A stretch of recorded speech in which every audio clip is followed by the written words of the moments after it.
வணக்கம். இன்னைக்கு நம்ம முருங்கைக்காய் சாம்பார் தான் பார்க்க போகிறோம். அதுக்கு கடாய் வச்சுக்கோங்க, எண்ணெய் போட்டுக்கோங்க.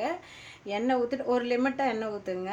எண்ணெய் ஊற்றிட்டு நல்லா காஞ்சிடுச்சான்னு பாருங்கள். காஞ்ச உடனேயே ஒரு ஸ்பூன் கடுகு போட்டுங்க. கடுகு போட்டுட்டு நல்லா பொரிஞ்சதுக்கப்புறம் கொஞ்சம் வெந்தயம் போடுங்க. வெந்தயம் கொஞ்சம் பொரிஞ்சதுக்கப்புறம் சீரகம் போடுங்க.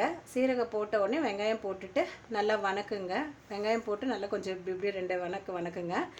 வணங்கிட்ட உடனேயே கொஞ்சம் கண்ணாடி பதம் அந்த பதம் வந்தால் போதும். கருவேப்பிலையும் பச்சை மிளகாவையும் போட்டுடுங்க. போட்டு பச்சை மிளகா நான் கீரி போட்டிருக்கேன். அந்த ஸ்டேஜ்லேயே போட்டால் நல்லாயிருக்கும். முழுசாக போடாதீங்க. நல்லா ஒரு கிளறிட்டே இருங்க.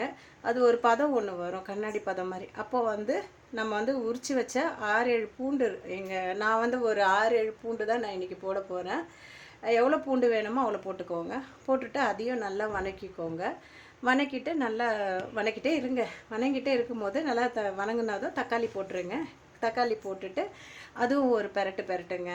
பெரட்டிட்டு அதுலேருந்து கொஞ்சம் ஒரு ஒரு ஒரு இதுதான் உடனே நீங்கள் என்ன பண்ணணும், கட் பண்ணி வச்ச முருங்கைக்காவையும் நீங்கள் போட்டுக்கலாம். போட்டுட்டு அது நல்லா போட்டு கிளறிட்டே இருங்க. கொஞ்சம் தக்காளியில் இருக்கிற இது வந்த உடனே நான் ஒரு 1/4 ஸ்பூன் தண்ணி தான் வச்சுருக்கேன், ரொம்ப இல்லை.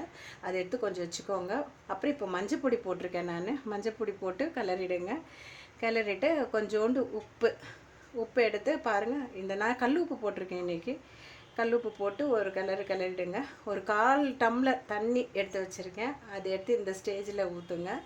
ஏன்னா அடி பிடிக்காமல் இருக்கிறதுக்காக ஊற்றிட்டு இதுவும் நல்லா கிளறிட்டு மிளகாத்தூள், ஃபஸ்ட்டு வெறும் மிளகாத்தூள், அப்புறம் சாம்பார் பொடி, அப்புறம் வீட்டு மிளகாத்தூள், இதெல்லாம் 3த்தையும் எவ்வளோ காரம் வேணுமோ அவ்வளோ போட்டுக்கோங்க. எனக்கு இந்த காரம் இருந்தால் போதும்.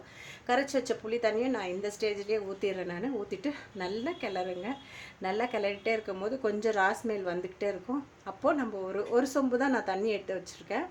அப்புறமா பருப்பு கடைஞ்சி வச்சுருக்கேன், அதையும் எடுத்து போட்டுக்கோங்க. போட்டுட்டு நல்லா கிளறிடுங்க. இந்த ஸ்டேஜில் ஒரு சொம்பு தண்ணி எடுத்து ஊற்றிட்டு அது நல்லா கொதி வரணும்.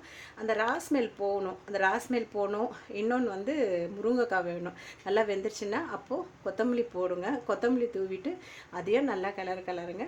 இன்னும் ஒரு 2-3 கொதி வரட்டும். செக் பண்ணிக்கோங்க. நடுவில் முருங்கைக்காய் வெந்துருச்சா என்னன்னு செக் பண்ணிக்கோங்க. செக் பண்ணிவிட்டு எடுத்து பாருங்கள். முருங்கைக்காய் வெந்துருச்சுன்னா உங்களுக்கு ஒரு திக்கு பதம் வந்துருச்சுன்னா சாம்பார் ரெடி.